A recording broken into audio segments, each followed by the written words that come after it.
what your typical day really looks like. This is me, Angie, a day in the life of a Filipino mom living here in US, the unfiltered version. They say Filipino mom is referred as ilaw ng tahanan. To those of you who are really living abroad, especially here in US, what your daily routine looks like. For today's video, I will show you my unfiltered day in the life of a Filipino mom living abroad and the challenges living as a single mom. And hindi lang yan, papakita ko sa inyo ang nakasanayan ko na I still practice here in the US. Dito sa Amerika, time is gold. My challenges is balancing my work, my mom responsibilities, and other expectations like maglinis ng bahay, after the long weekend work, my morning routine, and my personal time to Zoe. Good morning, guys. Maaga ako ginising ni Melo. Hindi ko alam kung bakit. Iniiyakan ako dito.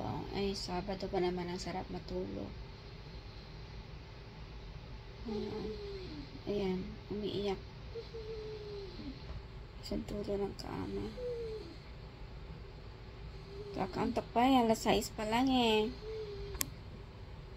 Gusto na siyang lumabas.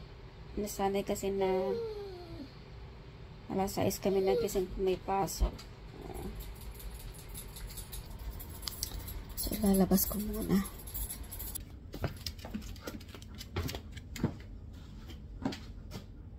Let's go. Let's go, hurry up. You wake me up.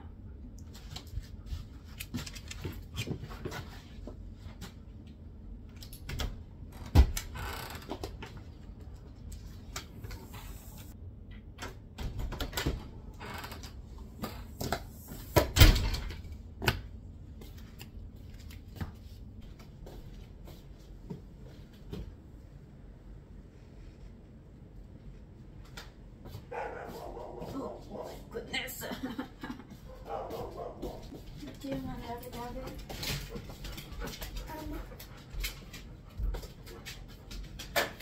I asked Mom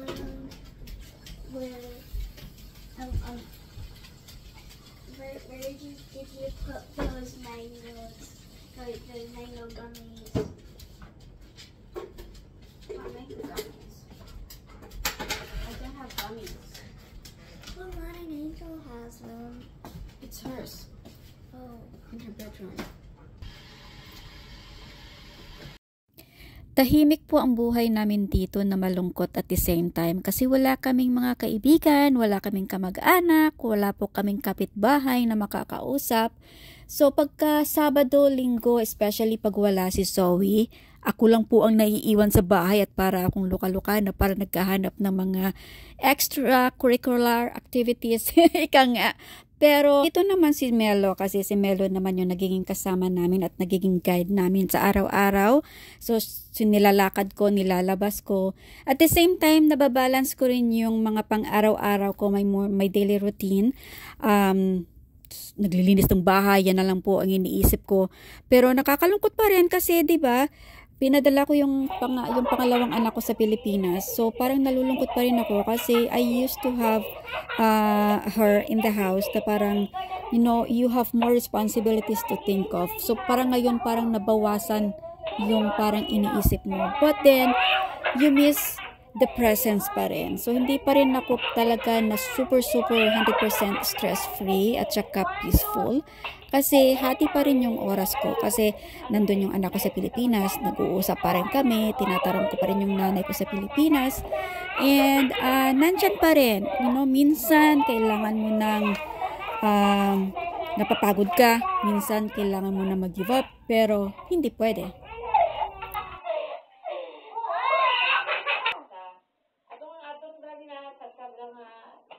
Ato lambada, duro. Lambada? Tumba. What's your breakfast, Lovey Davy? Bacon and rice. Bacon and rice. You're very Filipino. Bacon and rice.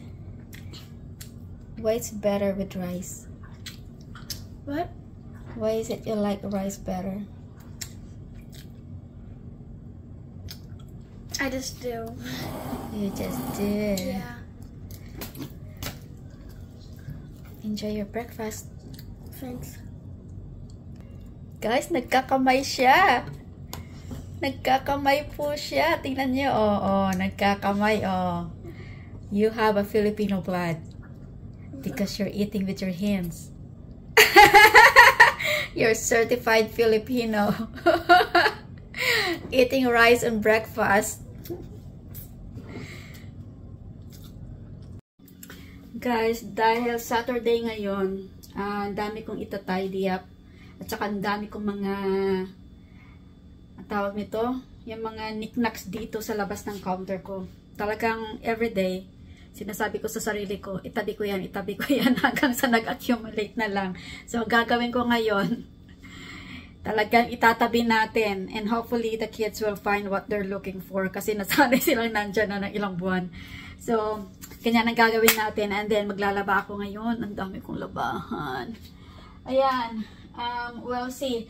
Mahirap kasi hindi ko siya mailagay sa mga ganun-ganun doon, no? Kasi ang tataas, hindi, tinatamad akong maglagay. And then, I have to get a ladder. So, kaya mas madali sa akin na dito lang. Alam mo naman pagkapandak ka, diba? Ayan guys, gagawin natin ngayon. Okay guys, since na lumipat ako dito sa lugar namin, kung saan na kami nakatira ngayon, dito sa suburb, parang tingnan mo yan, no? Sa Chicago, wala akong ganito. Magandang tubig sa Chicago. Dito, talaga mayroon siyang ganyan. So, ang gagawin ko po, lalagyan ko ng vinegar para ma-dissolve po siya kasi hindi ko gusto. Napapansin ko na siya na parang lumalaki. So, nilalagyan ko po siya ng every week. Ginaganito ko siya. Then, every week din siyang nag-accumulate. So, ilagay natin dito. Isusok natin para na matanggal.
Ayan guys, malinis na po yung likod natin. Iyan.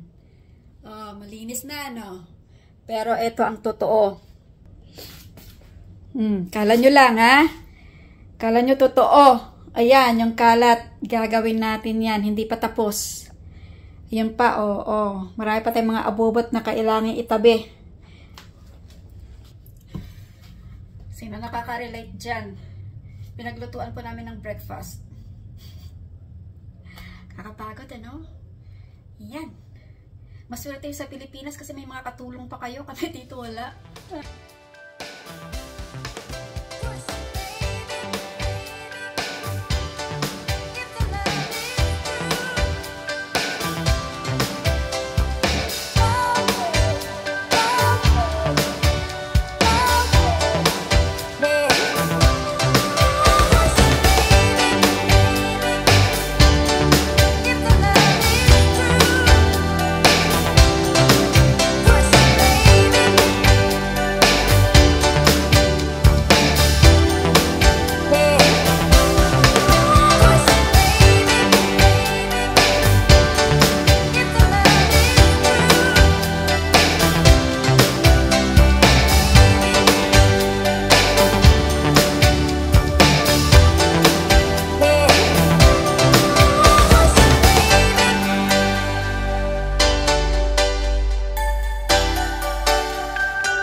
Kakauwi lang namin galing ng Macy's.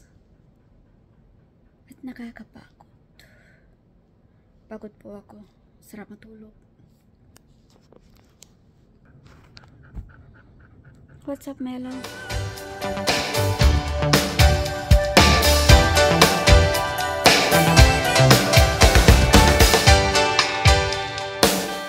And they really, truly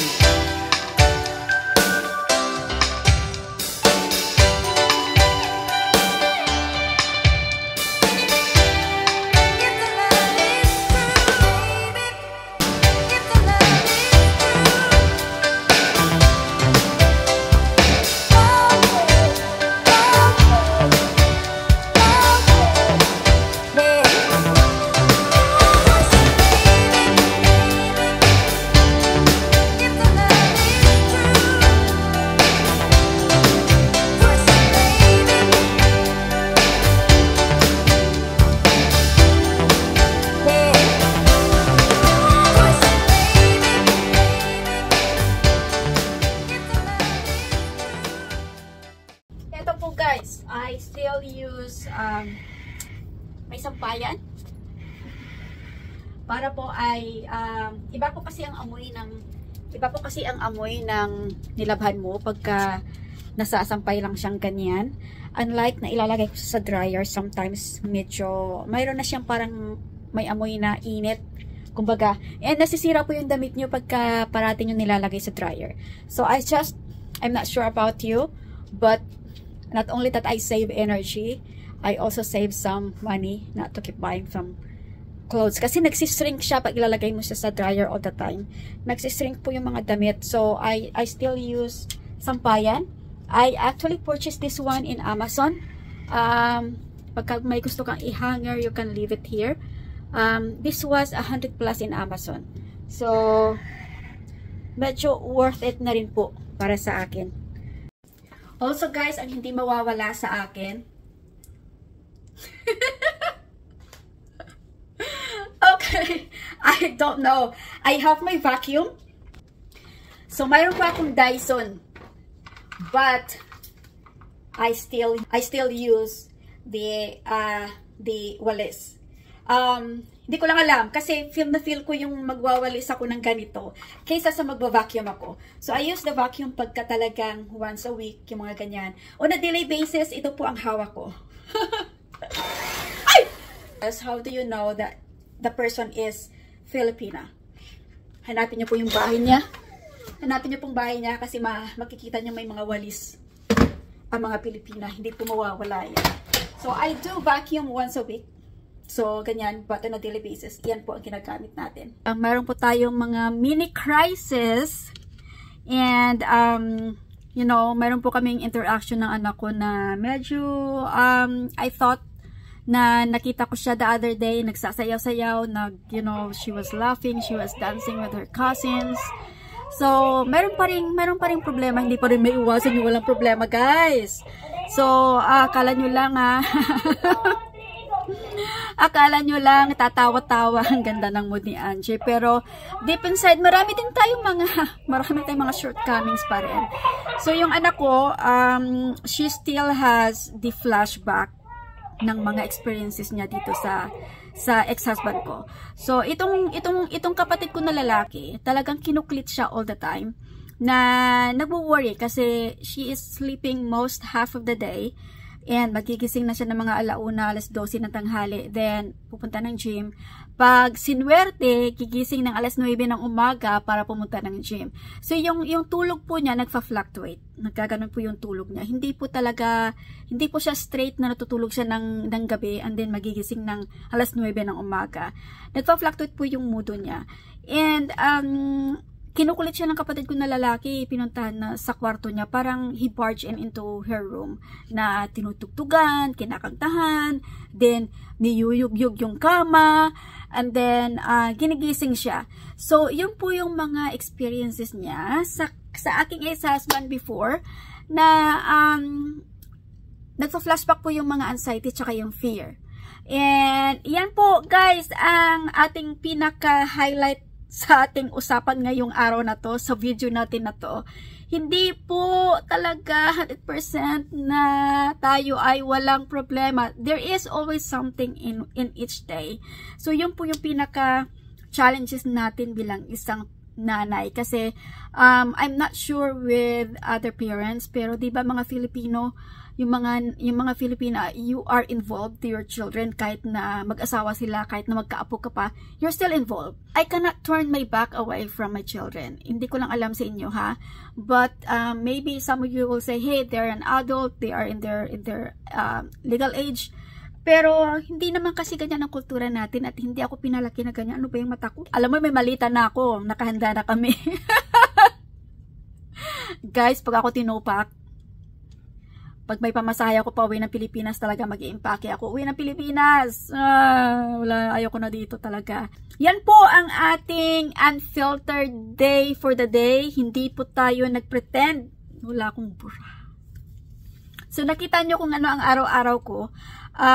Mostly, I divulge myself in household work. Pagka wala akong work, pag wala ako sa trabaho, kasi tatatlo na lang kami dito. Ini-encourage ko po kayong lahat na, you know, just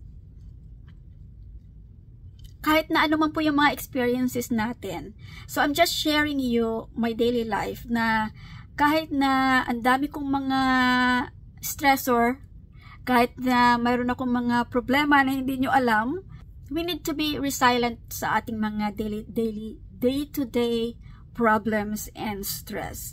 You know, the only thing that define a Filipino mom in this world is love from your children. So Zoe is my giver.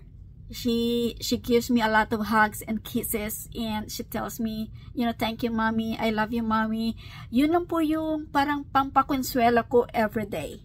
So I encourage all of you guys, some of you are hesitant to comment in my videos probably, pero I encourage you to please drop your comment.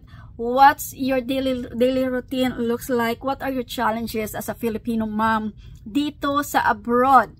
And to me, talaga, my only takeaway to my day-to-day life is I can see my children grow. Nandyan si Zoe sa tabi ko. Yung mga anak ko, they're happy. Wala na kami sa puder ng ex-husband ko. And there is always hope na in the future, we will be together again in the Philippines at hindi na ako magiging solo dito. Okay guys, please don't forget to comment, like, and share. And please check my other videos because all of my uploads is a sequel of my day-to-day experiences and my day-to-day life here in US. Please don't forget to hit subscribe and click the notification button para po tayo ay updated. I'll see you in my next vlog. Thank you!